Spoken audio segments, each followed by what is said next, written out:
ಸಭಾ charitable trust ತನ್ನ 39ನೇ ವಾರ್ಷಿಕೋತ್ಸವದ ಅಂಗವಾಗಿ ಶ್ರೀ ಪುರಂದರದಾಸರು ಮತ್ತು ತ್ಯಾಗರಾಜರ ಆರಾಧನಾ ಮಹೋತ್ಸವವನ್ನು ನಡೆಸಿಕೊಂಡು ಬರ್ತಾಯಿದೆ. ಕಳೆದ 1 ವಾರಗಳಿಂದ ನಗರದ ವಿವಿಧ ಬಡಾವಣೆಗಳಲ್ಲಿ ಯುವ ಕಲಾವಿದರಿಂದ ಸಾಕಷ್ಟು ಕಾರ್ಯಕ್ರಮಗಳನ್ನು ನಡೆಸಿ ಇವತ್ತು ಸಮಾರೋಪ ಸಮಾರಂಭವನ್ನು ಇಲ್ಲಿ ಏರ್ಪಾಟು ಮಾಡಿದೆ. ಈ ಒಂದು ಸಮಾರಂಭದ ಅಧ್ಯಕ್ಷತೆಯನ್ನು ವಹಿಸಿಕೊಂಡಿರ್ತಕ್ಕಂಥ ಟ್ರಸ್ಟಿನ ಅಧ್ಯಕ್ಷರಾದಂಥ ಡಾಕ್ಟರ್ ಪಿ ಮೋಹನ್ ದಾಸ್ ಭಟ್ ಅವರೇ, ಮುಖ್ಯ ಅತಿಥಿಗಳಾಗಿ ಸಂಗೀತಕ್ಕೆ ರಾಗ, ತಾಳ ಮತ್ತು ಭಾವನೆ ಎಷ್ಟು ಮುಖ್ಯ, ನಮ್ಮ ಸಂಸ್ಕೃತಿ ಮತ್ತು ಪರಂಪರೆಯನ್ನು ಮುಂದುವರಿಸಲಿಕ್ಕೆ ಮಕ್ಕಳಿಗೆ ಸಂಗೀತವನ್ನು ಮನೆಯಿಂದಲೇ ಕಲಿಸಿ ಅಂತ ಅತ್ಯುತ್ತಮವಾದ ಸಲಹೆಯನ್ನು ಕೊಟ್ಟಂಥ ಖ್ಯಾತ ಉದ್ಯಮಿಗಳು ಆದಂಥ ಸಮಾಜ ಸೇವಕರು ಆದಂಥ ಡಾಕ್ಟರ್ ಎಂ ಜಗನ್ನಾಥ ಶೆಣೈ ಅವರೇ, ಎಚ್ ಕೆ ನರಸಿಂಹಮೂರ್ತಿ ಅವರೇ, ಮುಖ್ಯವಾಗಿ ಈ ದಿನ ತಮ್ಮ ಸಾಧನೆಗಾಗಿ ಇಲ್ಲಿ ಗೌರವಿಸಲ್ಪಟ್ಟಂಥ ಎಂ ಎಸ್ ಶೀಲಾ ಅವರೇ, ಡಾಕ್ಟರ್ ಬಿ ಎನ್ ಮಂಜುಳಾ ಅವರೇ, ಎ ವಿ ದತ್ತಾತ್ರೇಯ ಅವರೇ,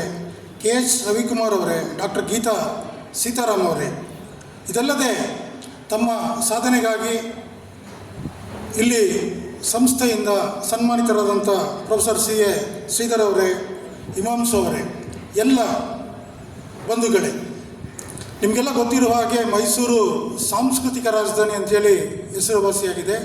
ಎಷ್ಟು ಮಟ್ಟಿಗೆ ಅಂತ ಹೇಳಿದ್ರೆ, ವಾರಾಂತ್ಯದಲ್ಲಿ ಶನಿವಾರ ಮತ್ತು ಭಾನುವಾರ ಬಂತು ಅಂತ ಹೇಳಿದ್ರೆ ಪತ್ರಿಕೆಗಳಲ್ಲಿ ನಗರ ಕಾರ್ಯಕ್ರಮಗಳನ್ನು ಹಾಕಲಿಕ್ಕೆ ಜಾಗನೇ ಸಾಲಲ್ಲ. ಅಷ್ಟೊಂದು ಕಾರ್ಯಕ್ರಮಗಳನ್ನು ನಗರದ ಎಲ್ಲ ಸಂಘ ಸಂಸ್ಥೆಗಳು, ಸಂಗೀತ ಸಂಸ್ಥೆಗಳು, ನೃತ್ಯ ಸಂಸ್ಥೆಗಳು ಮಾಡ್ಕೊಂಡು ಬರ್ತಾ ಇದೆ.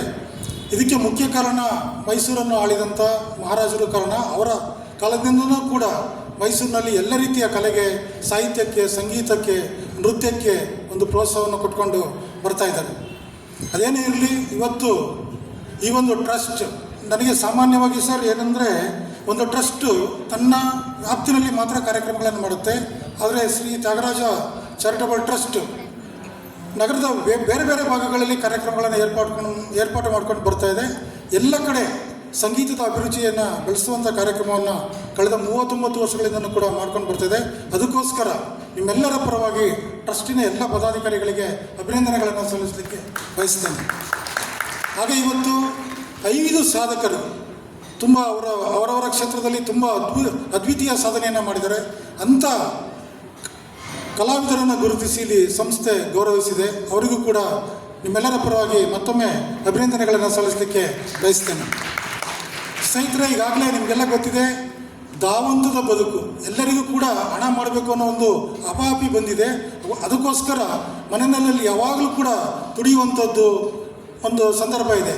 ಇಂಥ ಒಂದು ಸಂದರ್ಭದಲ್ಲಿ ನನ್ನ ಪ್ರಕಾರ ಮನಸ್ಸಿಗೆ ನೆಮ್ಮದಿ ಸಿಗಬೇಕಾದ್ರೆ, ಜಗನ್ನಾಥ ಶೆಣೈ ಅವರು ಹೇಳಿದ್ರು, ಮನಸ್ಸಿಗೆ ನೆಮ್ಮದಿ ಬೇಕಾದರೆ ನಾವು ಸಂಗೀತವನ್ನು ಕೇಳಬೇಕು, ಬೆಳಗ್ಗೆಯಿಂದನೇ ಭಜನೆಯನ್ನು ಕೇಳಬೇಕು ಅಂತ ಹೇಳಿದರೆ, ಖಂಡಿತ ಮನುಷ್ಯನಿಗೆ ಯಾವಾಗೆಲ್ಲ ಒತ್ತಡಗಳು ಬರುತ್ತೆ, ಅವನಿಗೆ ಆವಾಗ ಸಂಗೀತವನ್ನು ಕೇಳಿದ್ರೆ ಅವನಿಗೆ ಮಾನಸಿಕವಾಗಿ ಸ್ವಲ್ಪ ಒತ್ತಡ ಕಡಿಮೆ ಆಗುತ್ತೆ ಮತ್ತು ಇಡೀ ದಿನ ಅವನ ಮನಸ್ಸು ಉಲ್ಲಸಿತವಾಗಿರುತ್ತೆ ಅಂತ ಹೇಳಲಿಕ್ಕೆ ಬಯಸ್ತೇನೆ.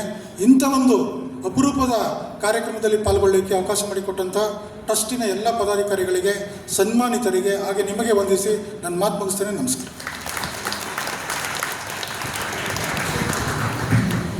ತಮ್ಮ ಅನಿಸಿಕೆಗಳನ್ನು ಹಂಚಿಕೊಂಡಂತಹ ಶ್ರೀ ಅಮಶಿ ಪ್ರಸನ್ನಕುಮಾರ್ ಅವರಿಗೆ ಧನ್ಯವಾದಗಳು. ಈಗ ನಮ್ಮ ಸಭೆಯ ಗೌರವ ಅಧ್ಯಕ್ಷರಾದಂತಹ ಮೋಹನ್ ದಾಸ್ ಭಟ್ ಹಾಗೂ ಉಪಾಧ್ಯಕ್ಷರಾದಂತಹ ಎಚ್ ಕೆ ನರಸಿಂಹಮೂರ್ತಿಯವರು ಅತಿಥಿಗಳನ್ನು ಗೌರವಿಸಬೇಕು ಅಂತ ಕೇಳ್ಕೊಳ್ತೇನೆ.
ಇನ್ನು ಮುಂದೆ ಈ ಸಮಾರಂಭದ ಅಧ್ಯಕ್ಷತೆಯನ್ನು ವಹಿಸಿರುವ ಹಾಗೂ ಸಭೆಯ ಗೌರವ ಅಧ್ಯಕ್ಷರಾದಂತಹ ಡಾಕ್ಟರ್ ಪಿ ಮೋಹನ್ ದಾಸ್ ಭಟ್ರವರು 2 ಮಾತುಗಳನ್ನು ಹಂಚಿಕೊಳ್ಬೇಕು ಅಂತ ಕೇಳ್ಕೊಳ್ತೇನೆ.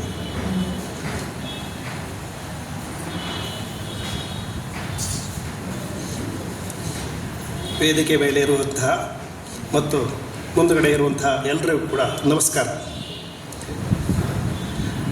ಇವತ್ತು ನಮ್ಮ ತ್ಯಾಗರಾಜ ಸಂಗೀತ ಸಭೆಯ 39ನೇ ವರ್ಷದ ಆರಾಧನಾ ಮಹೋತ್ಸವ. ಇದು ನಮಗೆ ತುಂಬ ಸಂತೋಷ ಕೊಡ್ತುವಂಥದ್ದು. ಇವತ್ತು ವಿಶೇಷವಾಗಿ ಏನು ಅಂದರೆ, ನಮ್ಮ ಮೈಸೂರಿನವರ ಖ್ಯಾತ ಉದ್ಯಮಿ ಆಗಿರುವಂತಹ ಶ್ರೀಯುತ ಜಗನ್ನಾಥ ಶೆಣೆಯವರು ಉದ್ಯಮಶೀಲರು ಹಾಗೂ ಕಲೆ ವಿದ್ಯೆ ಎಲ್ಲ ಸಹಕಾರ ಕೊಡುವವರು, ಸಮಾಜ ಸೇವಕರು. ಇವತ್ತು ನಮ್ಮ ಆಹ್ವಾನವನ್ನು ಮನಸ್ಸು ಬಂದರೆ ತುಂಬ ಸಂತೋಷ ಆಗಿದೆ. ಹಾಗೂ ಅಕ್ಷಯ್ ಪ್ರಸನ್ನ ಕುಮಾರ್ ಅವರು ಕೂಡ ಅವರು ಕನ್ನಡಪ್ರಭದಲ್ಲಿ ಕಾರ್ಯನಿರ್ವಾಹಕ ಕಾರ್ಯಕ್ರಮವನ್ನು ಮಾಡ್ತಾಯಿದ್ರು ಕೂಡ ಇವತ್ತು ಬಿಡುವು ಮಾಡ್ಕೊಂಡು ಇಲ್ಲಿ ಬಂದ್ದಾರೆ. ಸಾಮಾನ್ಯ ಅವರಿಗೆ ಬಿಡುವು ಸಿಗುವುದೇ ಕಡಿಮೆ, ಹಾಗಾಗಿ ಅವರು ಬಂದ್ದಾರೆ. ಅದು ಕೂಡ ನಮ್ಗೆ ತುಂಬ ಸಂತೋಷ ಆಗಿದೆ. ನಮ್ಮ ಸಂಸ್ಥೆ 39 ವರ್ಷ ತುಂಬಿದೆ. ಈಗ 39 ವರ್ಷ ಎನ್ನುವುದು ಒಂದು ಸಂಸ್ಥೆಗೆ ದೊಡ್ಡ ಸಮಯ ಅಲ್ಲ, ಇನ್ನು ಬಾಲ್ಯಾವಸ್ಥೆಯಲ್ಲೇ ಇದೆ ಎಂದು ಹೇಳ್ಬೋದು. ಆದರೆ ಇಷ್ಟು ಬೆಳೆಯಬೇಕಾದ್ರೆ ಕಾರಣ ಏನು ಅಂದರೆ, ಮುಖ್ಯವಾಗಿ ಎಲ್ಲ ಸಂಗೀತ ವಿದ್ವಾಂಸರು, ಸಂಗೀತ ಪೋಷಕರು ಮತ್ತು ನಮ್ಮ ಸಂಸ್ಥೆ ಕರೆದು ಸನ್ಮಾನ ಮಾಡಬೇಕು ಅಂತ ಕರೆದಾಗ ಬಂದಂತಹ ವಿಶೇಷ ಕಲಾ ಸನ್ನಿಧಾನವುಳ್ಳಂತಹ